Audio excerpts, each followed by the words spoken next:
Apa kabar semuanya? Ya, puji Tuhan, kita bisa belajar satu firman yang luar biasa. Dan biar kalau saudara dapat berkat dari firman ini, saudara bisa share. Apalagi dalam keadaan zaman sekarang ini, setiap orang perlu untuk mendengar firman. Dan saudara belajar sesuatu yang luar biasa. Hari ini saya akan sharing satu firman yang luar biasa, yang membuat hati saudara mau lebih dekat pada Tuhan. Saudara mau untuk lebih dekat dan mengenal rencananya yang luar biasa? Ya, Tuhan taruh dalam hati saya satu firman yang judul yang luar biasa, yaitu rahasia besar Kristus bagi umat manusia. Mengapa begitu, saudaraku? Karena ada firman yang memang oleh Tuhan disembunyikan dari hikmat-hikmat dunia. Ya, saudaraku. Jadi saudara mendengar firman bukan hanya untuk sekedar berkat, sekedar untuk saudara mengenal bahwa kasih Tuhan, tapi ada firman-firman yang memang Tuhan sengaja untuk disembunyikan supaya jika saudara dapat, itu bukan dari hikmatnya dunia, tapi hikmat Allah. Ya, hari ini saya betul-betul terbeban sekali untuk menyampaikan satu rahasia besar Kristus bagi umat Allah. Apa itu, saudaraku? Rahasia besar ini bagi umat manusia ini terletak di angka nomor 42. Ya, nih saya buat ini untuk kita sama-sama. Nomor 42. Nomor berapa? 42, ya. Nah, ini bukan nomor lotre. Tapi betul-betul nanti kita bisa belajar, ya, terletak pada angka nomor 42. Dan juga nanti kedua, kita akan belajar siapa Kristus dan Anda.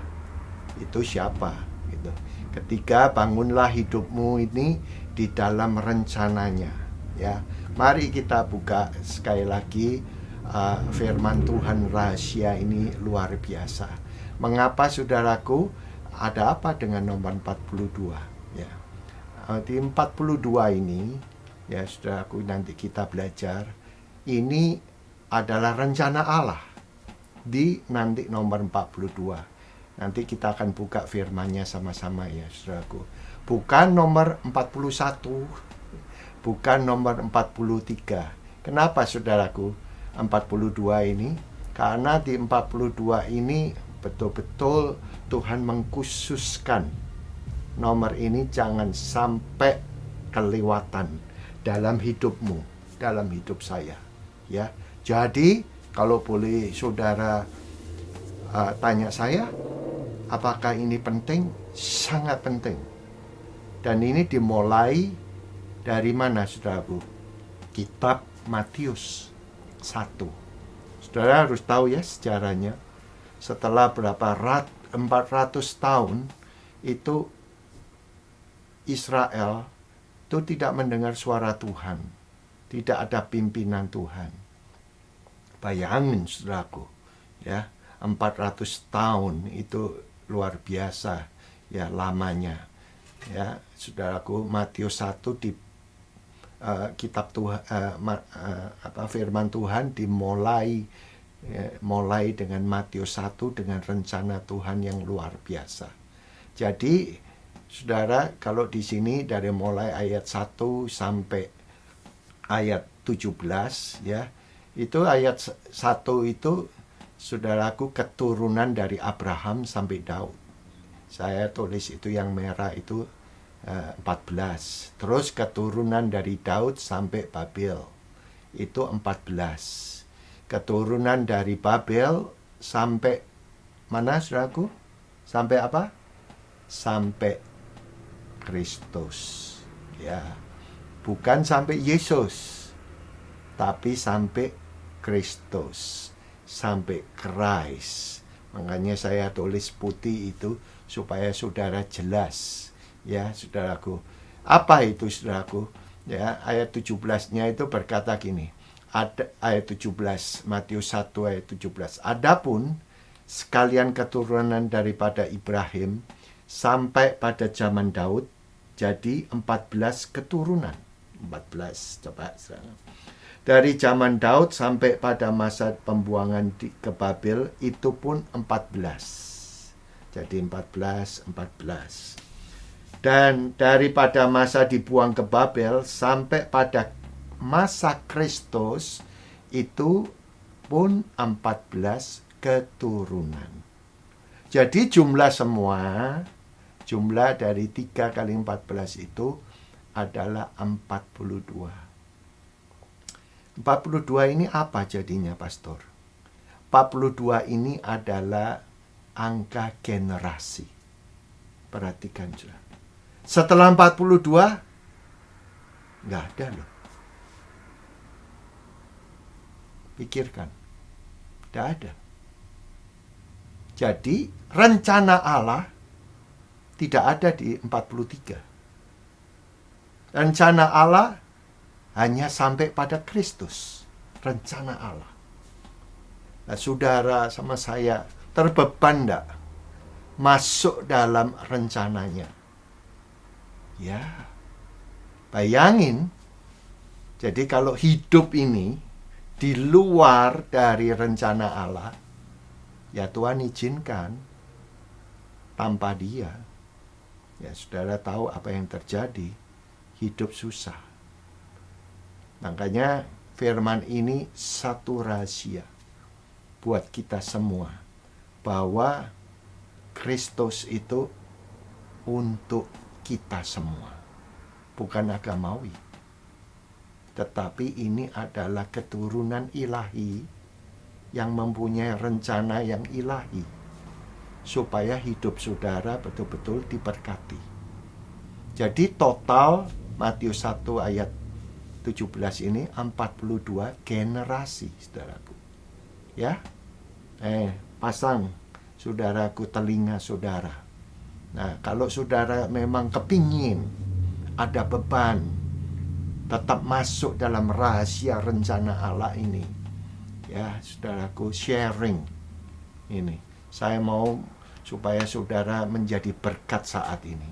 Ya, apa lagi angka 42 itu? 42 itu adalah kepenuhan daripada rencana keturunan dari Abraham pada Kristus. Kepenuhan. Ya, sebelumnya angka 41 itu Yesus. Tetapi di sini dikatakan adalah 42 itu di Kristus. Jadi saudara harus mengalami kepenuhan rencananya Dia. Kalau kita tidak mengenal ya rencana Allah, ya kita hidup di luar daripada hidup yang dipimpin dan diberkati. Ya, angka 42 itu di Alkitab penting, saudaraku. Apa, saudaraku? Penting. Saudara tahu bangsa Israel itu ya pindah demi pindah di kitab Bilangan itu berapa? 42 kali sebelum masuk ke tanah perjanjian. 42 kali. Dan 42 kali itu kalau saudara lihat ini ya, ini sengaja mereka membawa ini tabut perjanjian. Tabut perjanjian itu adalah hadiratnya. Jadi selama 40 tahun itu dipimpin sama hadirat Allah. Jadi mereka berkemah terakhir di Gilgal itu 42 kali. And then mereka masuk. Wow, satu kebetulan? Saya kira tidak kebetulan. Ya saudaraku, Tuhan itu prophetically menuntun.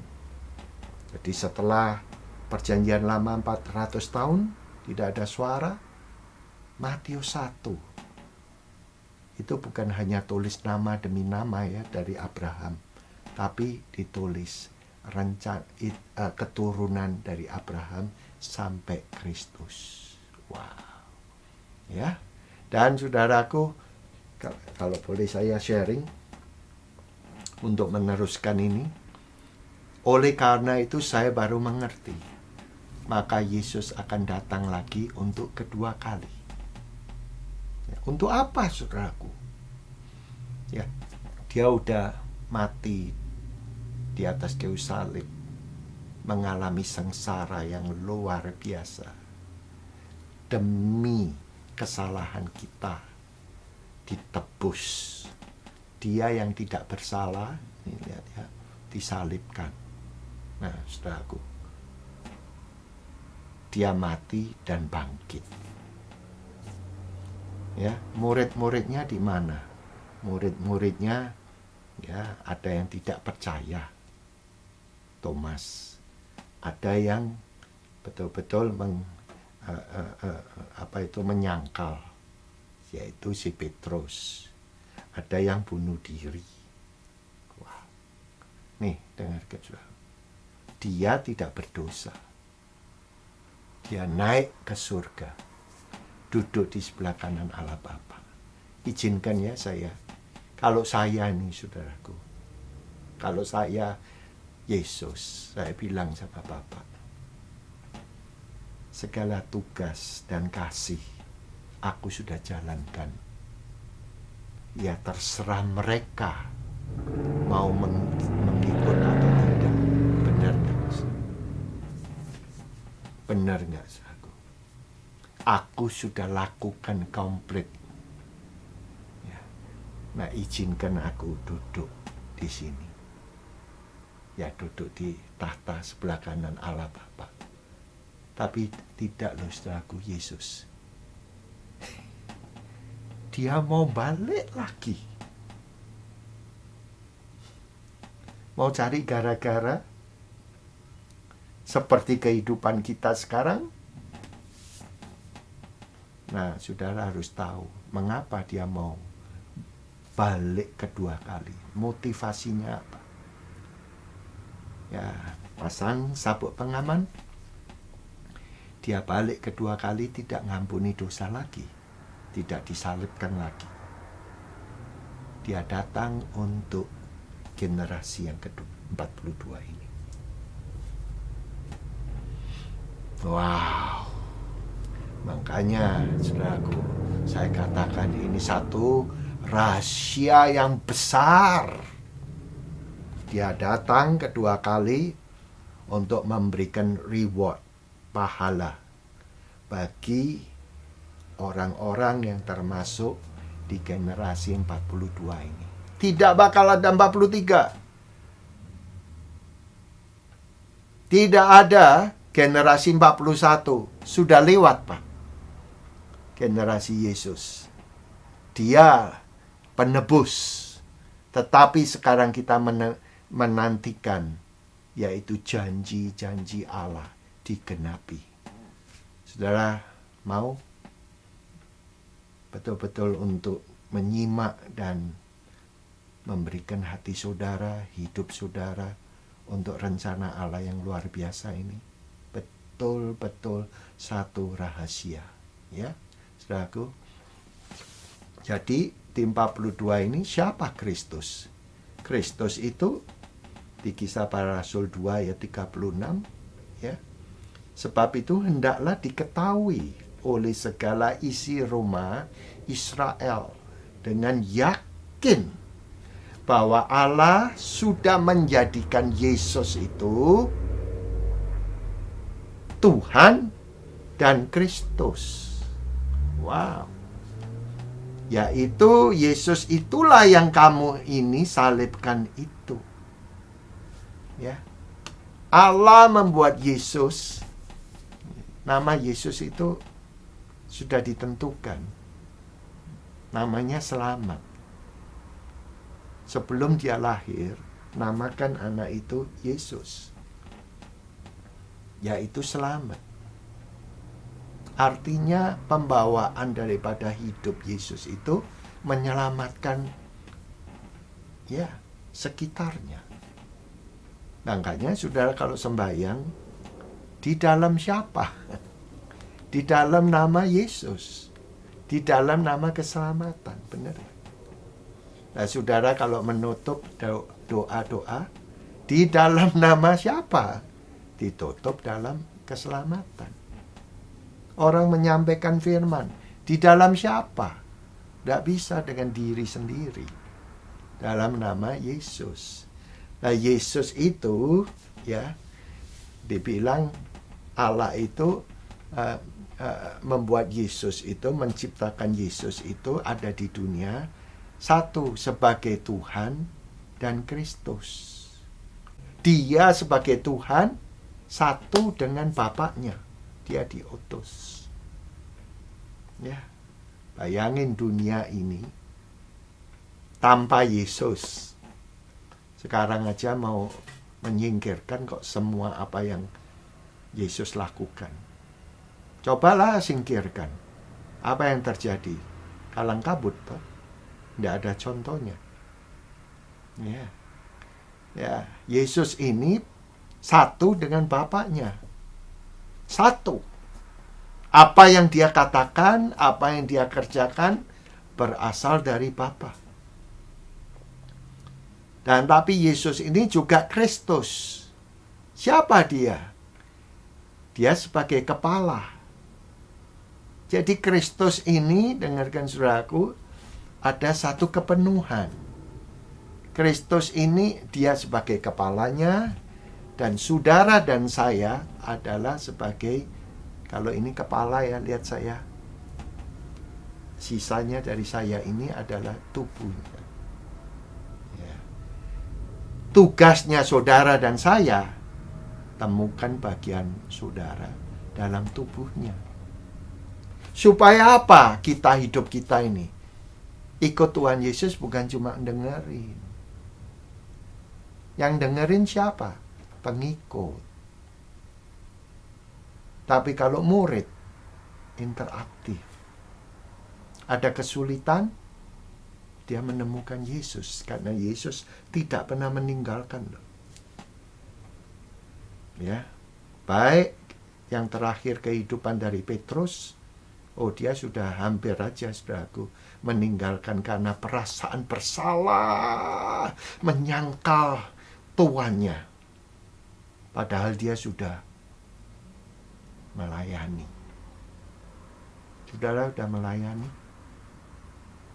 tapi membawa perasaan yang bersalah, tidak ditinggal sama Yesus.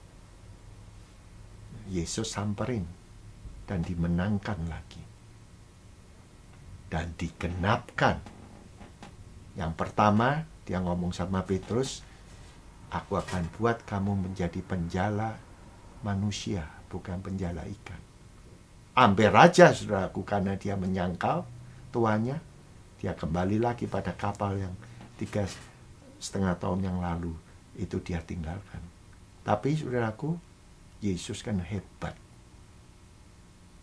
Allah itu tahu hidupmu, tahu segala seluk-beluk hidup kita yang tidak sempurna, dan dia tidak menuduh. Dia memberikan jalan untuk digenapkan segala impian panggilan Tuhan terhadap hidup saudara dan hati saudara. Yuk. Akhirnya Petrus mau, saudaraku, jadi gembala, memimpin domba-dombanya. Digenapi enggak dari perkataan Yesus 3,5 tahun yang lalu? Digenapi loh. Apakah hidup Petrus susah jadinya? Enggak. Padahal dia ngalami luar biasa. Naik, turun, bingung. Seperti keadaan-keadaan kita sekarang. Yuk, interaktif. Dan tubuhnya tidak mati, Pak. Tubuh Yesus bangkit. di akhir zaman ini. Bagian saudara apa? Kalau saudara hanya tahu di sini, nih dengarkan saudaraku, gak cukup. Ayo, jadi bagian daripada tubuh Tuhan itu di hidup saudara apa? Ada yang kalau berdoa betul-betul saudara ya terjadi satu hal yang luar biasa, kebangunan, kebangkitan. Saat ini orang perlu didoakan. Banyak orang yang susah, banyak orang yang sakit. Siapa yang doain mereka? Ya tubuhnya. Adakah yang terbeban di dalam doa? Adakah yang tubuhnya bagian untuk dengan rela sukacita memberitakan kabar baik? Ini channel, it's a good news. A good news untuk apa? Connection. Ayo bangkit, saudaraku. Tubuh Yesus ini, dia bangkit. Sudah bangkit. Dan dia akan datang kedua kali, bukan untuk ngampuni dosa lagi, tapi bagi saudara yang menjadi bagiannya. Ini suatu rahasia besar. Ya, saudaraku. Wow. Ya. Saudara dapat sesuatu, yuk bangkit. Nah, saudaraku, kalau belum tahu bagiannya saudara, ya saudara harus betul-betul bersatu dengan dimana grup, dimana mereka sanggup interaktif melayani dengan giat. Nanti kuasa Roh Kudus dalam hidup saudara membangkitkan, memberikan beban ilahi. Hidup saudara akan beda. Ada amin? Ya. Jadi, siapa Kristus itu? Karena sebagian tubuh itu satu, anggotanya banyak. Sekalipun anggota tubuh itu meskipun banyak, menjadi satu tubuh, demikianlah juga Kristus. Dia sebagai kepala. Dan kalau saudara betul-betul menjadi bagian daripada pelayanan, dan saudara tahu bagiannya, saudara termasuk satu tubuh. Roma 12 ayat 5 demikian juga, kita yang banyak ini menjadi satu tubuh di dalam siapa? Kristus. Tapi masing-masing anggota beranggotakan yang lain, beranggotakan yang lain. Jadi saudaraku, lihat, ada yang tangan kanan sama tangan kiri aja pelayanan besarnya itu beda, kekuatannya beda. Tuhan memerlukan saudara, Yesus memerlukan saudara, tapi saudara harus mengerti, saudara harus termasuk di generasi 42 ini. Ya, jadi peranan saudara itu berjelas di saat-saat ini. Jadi saudara kalau melayani tidak asal melayani. Kalau saudara berdoa tidak asal berdoa. Kalau saudara nyanyi memuji Tuhan tidak asal menyanyi. Ada fokusnya. Siapa sasarannya? Kepada siapa?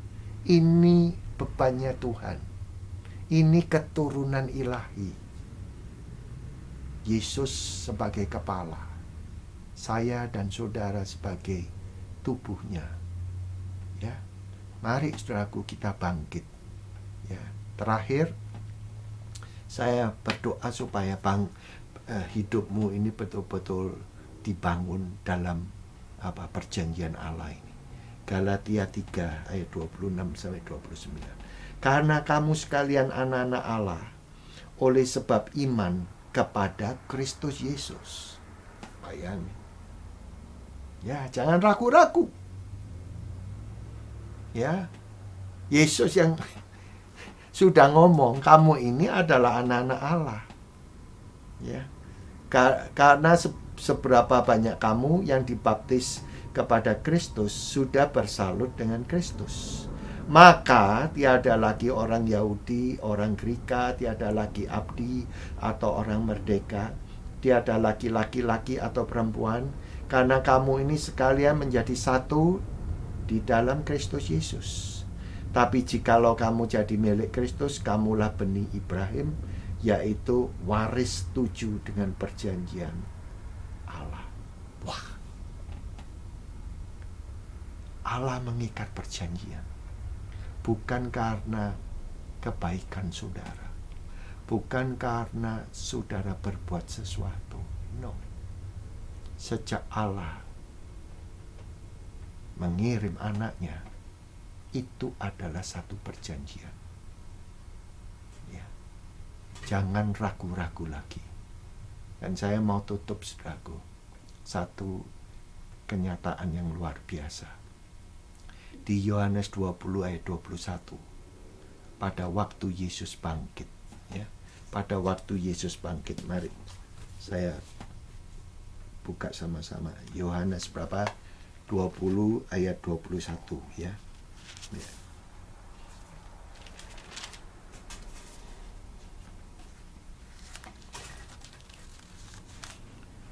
Yohanes 20, mari saudaraku. Yohanes 20 ayat 21.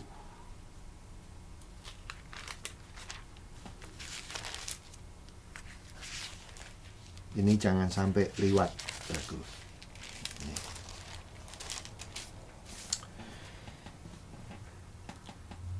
Ini waktu Tuhan Yesus bangkit. Tapi Maria berdiri dekat kubur itu dan menangis, sambil menangis ia menjenguk ke dalam kubur itu. Dan tampaklah, ayat 12.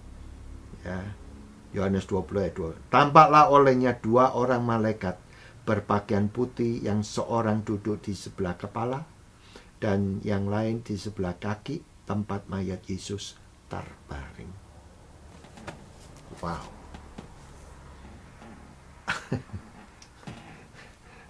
Apa spesialnya ayat itu? Lihat saya, saudaraku. Tadi kan saya ngomong bahwa Allah itu make covenant, perjanjian dengan saudara. Dan saudara tahu angka 42 itu di mana orang Israel berkemah membawa ini, saudaraku, tabut perjanjian 42 kali. Pada waktu Yesus bangkit, Maria datang. Lihat saya. Kelihatan dua malaikat. Satu di kepala, kalau ini petinya. Satu di kakinya. Saya ulang. Pada waktu Maria masuk, nggak ada Yesus toh. Tapi adanya ketemu dua malaikat yang duduk. Satu ibarat ini, ya saudaraku, di mana mayat Tuhan Yesus ada. Satu di kepala, satu di kaki. Artinya apa, Pastor? Tuhan tidak lupa mengingatkan pada umat manusia janji Allah kepada setiap orang. Iya, bukan laki-laki, bukan perempuan, bukan Greka, bukan Yahudi. Semuanya, barang siapa di dalam Kristus, dia adalah anak-anak Allah. Maukah saudaraku masuk dalam keturunan dari Abraham sampai Kristus, yaitu janji Allah? Saya mau. Saya harus jaga. Tuhan, dalam keadaan-keadaan seperti ini tidak mudah, Tuhan. Tapi Engkau berikan hikmat marifat-Mu. Ya, saudaraku. Bapa, aku berdoa terima kasih untuk firman yang luar biasa. Rahasia besar Kristus bagi umat manusia, bagi kami semuanya yang hidup di saat ini. Berkati Tuhan hati yang gundah gulana supaya mengetahui rencana-Mu yang indah ini. Terima kasih Bapa. Pakai mereka hidupnya Tuhan, berinteraksi dengan Engkau. Akhirnya Tuhan menjadi saluran berkat bagi Tuhan Yesus orang-orang yang memerlukan di saat-saat ini. Oh, ajar kami, berikan beban rahasia ini supaya Tuhan terbuka bagi umat manusia. Banyak jiwa yang datang pada Engkau diselamatkan. Dalam nama Yesus yang percaya bisa katakan,